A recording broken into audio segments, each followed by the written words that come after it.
Good afternoon, Pokesports, and welcome to another set video. In today's video, we're going to be looking at the new and probably best Paradox Pokemon that was introduced to Pokemon Scarlet and Violet, the Violet exclusive Iron Hands. Iron Hands is a fighting and electric type Pokemon, which isn't unique, but it's still not very common. Was first introduced in this generation with, you know, Pawmot and now Iron Hands. So it's nice that we're getting two different electric fighting types that were coming in.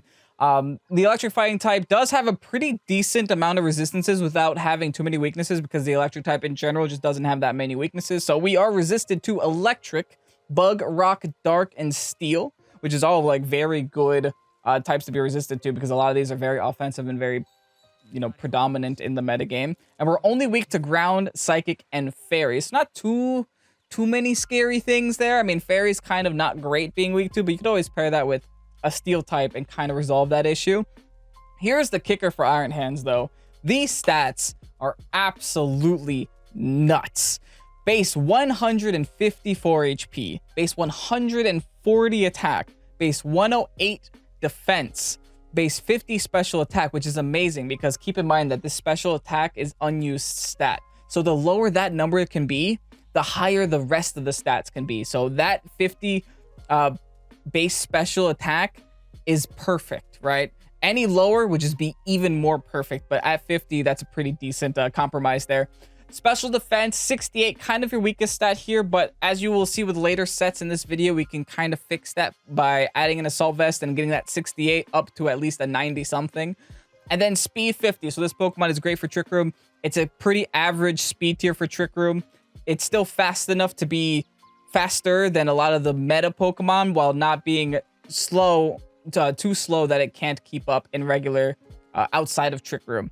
Now, the first set we have for you guys today is kind of the set that I think will be the most common and probably the best set that I am going to show you guys today, because this set just can't go wrong. You have access to things like Fake Out, right? So that's really good for like VGC scenarios if you just have to get a Fake Out off, or even Fake Out in Trick Room with your Sidemon that has a sash, and you now open up the game a little bit more to get a guaranteed Trick Room, which is great.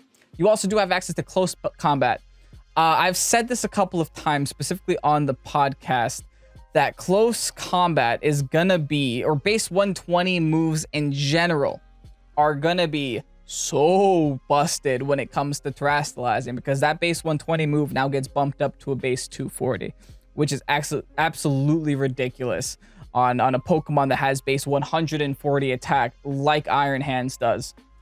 Also, we have the Wild Charge here just because that's our best physical electric move that we have access to. It's not as good as close combat, but at least it doesn't, you know, lower your defenses, especially your special defense, which already isn't too high. And then the last move will be Ice Punch, simply because we want more of a coverage, right? We're weak to ground, and that's one of the things that we can't hit super aggressively, so we want to have the Ice Punch there to kind of compensate for that a little bit. And if you really want to go Tera Ice type, you have that option too. I personally think the base 240 close combats are a little bit better, in my opinion, a little bit juicier, but hey, you always have that option for the Ice Punch. The nature is going to be Brave just because we're kind of running this in a Trick Room setting, right? So we're going to have the positive attack nature and the negative speed nature, and the ability is always going to be Quark Drive. We really can't change that. Of course, if you guys are unaware of what Quark Drive is, it's pretty much the exclusive Violet Paradox Pokemon abilities. So what it means is every time there's an electric terrain on the field, you get a boost to your highest stat. In later sets, we're going to manipulate that highest stat to do different things depending on what we need to happen, right? So in this case, Quark Drive is going to boost my attacking stat, because my attack stat is going to be the highest given this set with just max HP and max attack. Because you can't boost your HP stat. That's just Pokemon law. If your HP is the highest stat, you can't boost it. So attack, defense, special attack, special defense, or speed, those are the ones that can get boosted. And what's cool about Quark Drive is that it doesn't boost the actual stat, particularly by a +1. It boosts the actual number, which is different than what we're used to seeing. Typically, when we think of a stat change, we think of a +1. That being, you know, the 50% increase or whatever it is. This time around, we're getting less of a boost from the Quark Drive, but that boost is on the raw stat. So what that means is that if we don't have booster energy here, and we have an item like Choice Band, that Choice Band is going to use up that raw stat to do the multiplication rather than the +1. And this also means that theoretically there's a world where you could run Belly Drum Iron Hands and go beyond a +6, because now you can boost that stat by 4 times rather than what it would have been without the Quark drive. Does that make any sense? I know it's a very convoluted sentence, but it's a lot of things that are changing this meta, and it's one of the things that I'm most excited to talk about, because it feels like they actually, I know I say this like every year, but it feels like they're actually listening to competitive players and trying to improve the game from a competitive standing, which is really, really nice, specifically for a competitive Pokemon YouTube channel, right? The item is Booster Energy. This depends on what situation you're in, right? If, for example, I don't have Electric Terrain on my team at all, I want to run Booster Energy. If I do have Electric Terrain on my team, maybe I want to consider running something else, like Assault Vest, right? We do have an Assault Vest set later on in the video, but the thing is, and I want to preface this by saying, because I do have experience playing with Booster Energy, the way that Booster Energy works is that once you break that item, that stat change is then permanent, right?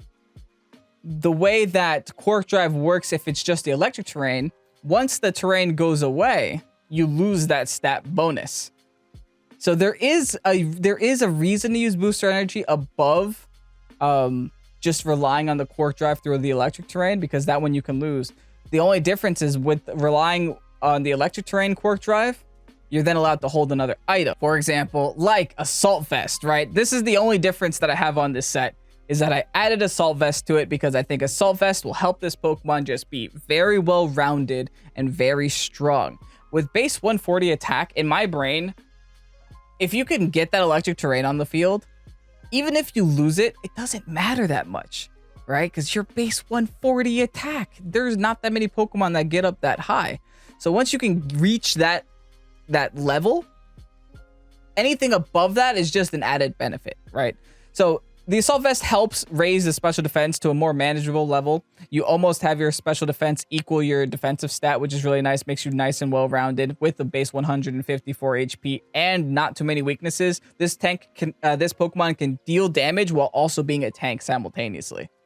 Okay, this next set is where things start to get a little bit spicy, right? So I mentioned earlier that the way Quark Drive works is that it takes the highest stat move that you have and boosts it even further. And you can manipulate defense in order to have defense be the highest stat and then have that be boosted by Quark Drive, right? So this is kind of a singles, can be used for doubles, but most likely going to be a singles move set for Iron Hands, because what you essentially do is boost your defense that much to where it's 1 point higher than your attack, so that when you come in, you get the Quark Drive, you get even further boosted defense. That paired with the special defense investment that you now have and the 116 attack investment that you can still rely on, you can use moves like Swords Dance on, you know, pivotal switch-in moments, or maybe like a Follow Me Swords Dance in doubles. So you can get your attack up to what it would have been at +2, while also having the defense raise that you now have, which is like ridiculously high, with a really high HP and the, you know, average special defense that you are still trying to put some investment into with this base 140.